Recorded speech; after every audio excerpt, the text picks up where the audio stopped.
அஸ்ஸலாமு அலைக்கும். அன்பான அம்மாவும் தோழமையான அப்பாவும் கிடைத்த குழந்தைகள் யாரும் தடம் மாறியதும் இல்லை.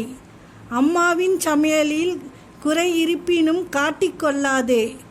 ஏனெனில் சிலருக்கு அம்மா இல்லை, பலருக்கு உணவே இல்லை. உண்மையான சொத்து நோய் இல்லாத உடலும் வேதனை இல்லாத மனமும் தான். கடல் நிறைய முத்துக்கள் இருந்தாலும் கரையில் நிற்பவனுக்கு கிடைக்காது. உடல் நிறைய வலிமை இருந்தாலும் எப்போதும் உறங்கி கிடப்பவனுக்கு அது உதவாது.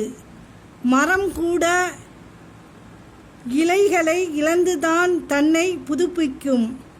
அதுபோல் கஷ்டங்கள்தான் நம்மை சிறந்த நபராக மாற்றும். எல்லாம் ஒரு நாள் மாறும், இல்லை மாற்றி காட்டுவோம் என்ற நம்பிக்கையுடன் பயணிப்போம். அஸ்ஸலாமு அலைக்கும்.